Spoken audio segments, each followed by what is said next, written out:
After learning from Belgian captives that the Sabis River was only 10 miles away, and that the Nervi, along with the Atrebates and Weramandui, had gathered across the river, Caesar marched straight away for the Sabis. He sent in advance scouts and centurions to scope out the area and choose a suitable place for a camp. The topography of the site the Romans chose for their camp, and where the battle would be fought, was a hill which sloped evenly from the camp down to the river.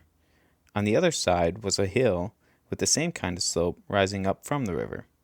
The terrain of the slope was open for about 330 yards from its base, but densely wooded higher up. The Belgian forces were stationed behind this tree line out of sight, although some guard posts and cavalry were posted in the open area. The Neri planned to ambush the leading legion of Caesar's column and rout it before reinforcements arrived. They decided on this strategy after learning from other Belgians traveling with Caesar's army that each legion, when marching, was immediately followed by that legion's baggage train. When the leading legion reached the spot designated for the camp, still encumbered with their marching packs, the Belgians would attack. With a baggage train in between each legion, the following legions would not be able to arrive in time to aid the overwhelmed legion. The Neri were also hoping that the hedges, which dominate the area, even to this day, would slow the Roman army and impede Caesar's ability to react. Knowing the enemy was near, Caesar changed his marching column.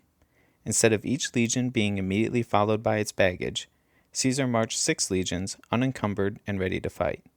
Then followed the baggage train. Last were the 2 least experienced legions, providing a rear guard and also serving as a protection for the baggage train. The Roman cavalry, accompanied by archers and slingers, advanced across the river and began to skirmish with the Belgian cavalry. The Belgian cavalry repeatedly dashed forward and then fell back into the tree line.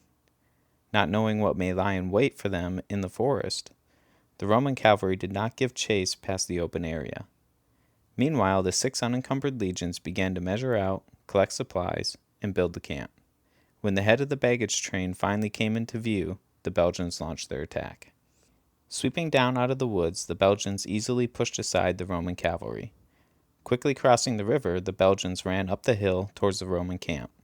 The surprise and speed of the Belgian attack caught the Romans completely off guard. Caesar quickly gave the signal to rush to arms, and ordered the trumpet to blow the order to battle. The soldiers rushed back in from collecting supplies, grabbed their weapons and armor, and were deployed into battle lines. Many soldiers, however, did not have enough time to find their units, but instead rushed to the nearest standard and took up their position. The quick Belgian advance, along with the hedges, prevented the Romans from forming a proper battle line. Luckily for Caesar, the order he gave to his legates not to leave their legion before they had finished building the fortifications of the camp allowed each legate to immediately react to the situation without specific orders. In addition, Caesar's 6 legions and their officers were veterans of several battles and well trained. Caesar himself ran in among the nearest legion, the 10th, quickly encouraged them to withstand the enemy charge, and then ordered them to engage. The men of the 10th legion launched their spears and charged down the hill. Due to the hedges, Caesar was not able to see what was happening across the battlefield or identify where reserves were needed. The 9th and 10th legions, on the left side of the Roman line, charged and routed the Atrebates, who were out of breath from having run so far and uphill. The 2 legions chased them across the river, killing many along the way. The Atrebates managed to regroup and renew the fight when they reached the higher ground on the opposite side of the river. Though on unfavorable ground, the 9th and 10th legions once again prevailed. The victorious legions, commanded by the legate Titus Labienus, pressed onward and succeeded in capturing the enemy camp. The 8th and 11th legions, in the Roman center, pushed back the Weramandui to the banks of the Sabis.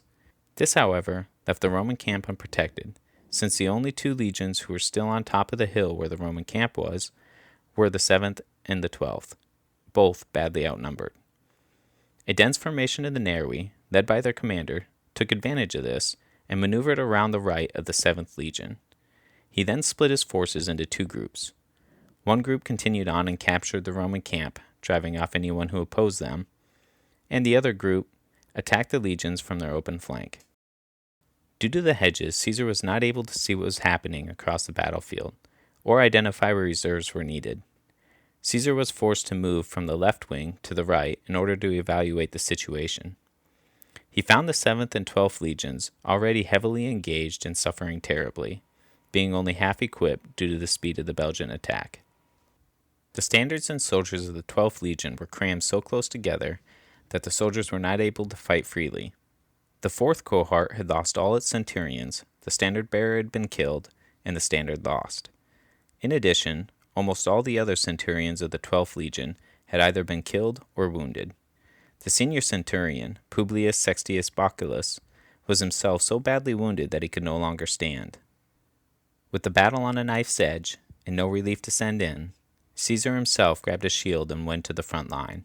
He called out the remaining centurions by name and ordered them to spread out the line so the soldiers could fight freely. Caesar then ordered the tribunes to slowly move the 7th and 12th legions together so that their backs were to one another.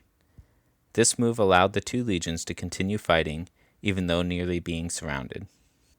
The two rearguard legions, the 13th and the 14th, upon hearing of the battle and how dire the situation was, rushed to aid their comrades. When Titus Labienus from the enemy camp learned of the situation on the Roman right, he sent back the 10th Legion in support. The arrival of reinforcements greatly encouraged the hard-pressed legions, and they began to press the battle. The fighting now grew to a fever pitch. The legions on the one hand encouraged by reinforcements, and the Belgians on the other desperately trying to deal a fatal blow. Where one Belgian fell, another took his place.